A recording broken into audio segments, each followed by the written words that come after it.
Welcome back to my channel. If you've ever picked up a 1999 nickel or a 2000 nickel, you probably didn't stop to think twice. Most people don't.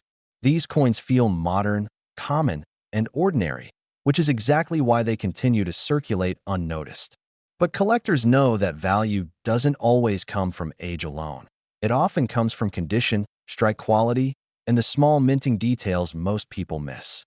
The 1999 nickel comes from a period when millions were struck and widely used in everyday transactions. Because of that, most examples today show heavy wear. Jefferson's portrait often looks flat, the lettering can be weak, and the steps on Monticello are usually worn down or completely gone.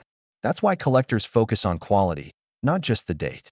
A 1999 nickel with sharp details, clean surfaces, and original mint luster is far scarcer than most people realize. When examining a 1999 nickel, look closely at Jefferson's hair, cheek, and jawline. Sharp detail here matters. On the reverse, check Monticello carefully. If the steps are clear and well-defined, that coin immediately stands out.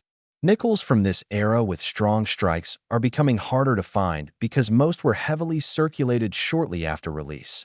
Errors are another major reason collectors pay attention to 1999 nickels. Look closely at the date and lettering for signs of doubling, where numbers or letters appear thicker or slightly offset.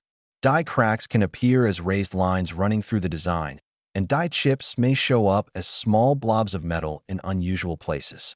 Off-center strikes, broad strikes, and planchet flaws are also things collectors look for, because minting errors add scarcity and collector interest. Now move on to the 2000 nickel.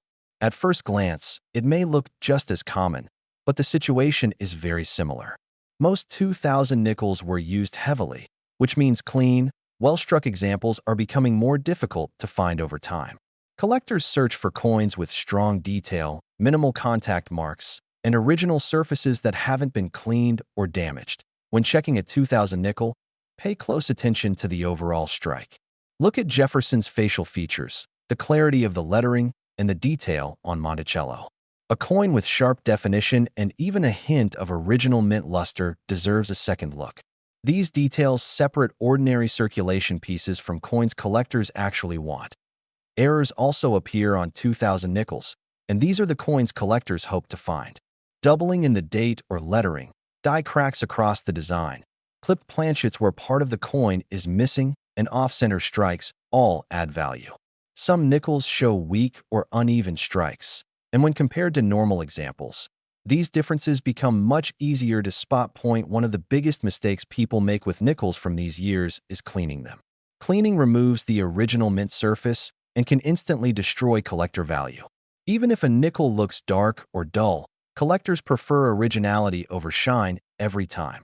Lighting makes a huge difference when inspecting nickels. Tilt the coin under a light and watch how the surface reflects. Use a magnifying glass if possible. Look closely at the rims, lettering, and edges. Many valuable nickels are overlooked simply because people don't slow down and examine these small details. Right now, 1999 and 2000 nickels are still hiding everywhere, in coin jars, drawers, bankrolls, old collections, and everyday pocket change. Dealers quietly pull the best examples whenever they find them, and once those coins enter collections, they rarely return to circulation. That means the opportunity window slowly closes. The more people spend these nickels without checking them, the fewer high-quality and error examples remain available. By the time most people realize what to look for, the best coins are already gone. Before you spend another nickel, slow down and check the date.